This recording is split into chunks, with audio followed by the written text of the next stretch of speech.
বসুন্ধরায় মাত্র ৫ মাসের একটি বিড়ালকে রড দিয়ে নির্মমভাবে পেটালেন গ্রামীণফোন ও অরিস্টো ফার্মার ২ কর্মকর্তা। বিড়ালটি ভুল করে তাদের বাসায় ঢুকে পড়েছিল, আর তাতেই নেমে আসে বর্বর নির্যাতন।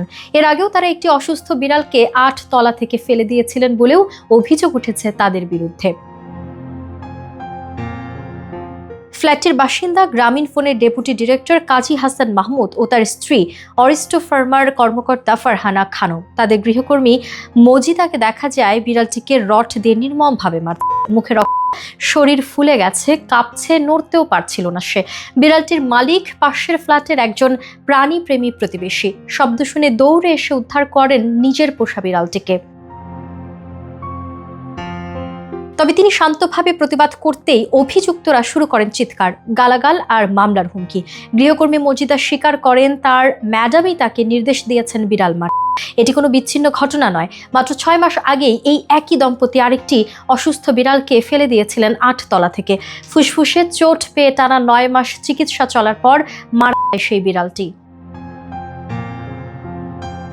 এদিকে গ্রামীণফোন জানিয়েছেন, আমরা যে কোনো প্রাণীর প্রতি বিরূপ আচরণের কঠোর নিন্দা জানাই। ঘটনাটি তারা দ্রুত পর্যালোচনা করে প্রয়োজনীয় ব্যবস্থা গ্রহণ করার জন্য কাজ করছেন। খোঁজ নিয়ে জানা গেছে, বসুন্ধরা আবাসিক এলাকার একটি ফ্ল্যাটে পরিবার নিয়ে বসবাস করেন গ্রামীণফোনের উপপরিচালক কাজী হাসান মাহমুদ।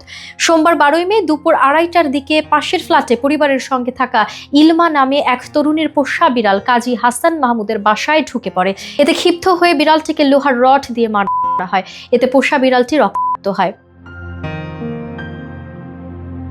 বাংলাদেশের ২০১৯ সালের পশু কল্যাণ আইনে বলা হয়েছে, অপ্রয়োজনীয়ভাবে পশুকে কষ্ট দিলে সর্বোচ্চ ৬ মাসের জেল বা ১০,০০০ টাকা জরিমানা, আর গুরুতর শারীরিক ক্ষতি বা বিষ প্রয়োগ করলে ২ বছরের জেল বা ৫০,০০০ টাকা জরিমানা পর্যন্ত হতে পারে। কিন্তু প্রশ্ন হলো, এই আইন কি শুধু বইয়ের পাতায় থাকবে?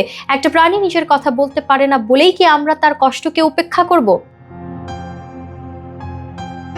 এই ঘটনার সিসিটিভি ফুটেজ, ছবি ও ভিডিও রয়েছে। আইন অনুযায়ী এটি একটি শাস্তিযোগ্য অপরাধ হলেও এখনো কোনো পদক্ষেপ নেওয়া হয়নি। পশুদের প্রতি এই নির্মমতা আমাদের বিবেক ও মানবতাকে প্রশ্নবিদ্ধ করছে। আজ সমাজ ব্যবস্থায় যদি চুপ থাকি, কাল আরও বড় অপরাধ ঘটতে পারে। এখনই সময় আইনের সুষ্ঠু ব্যবহার ও বিচার নিশ্চিত করার।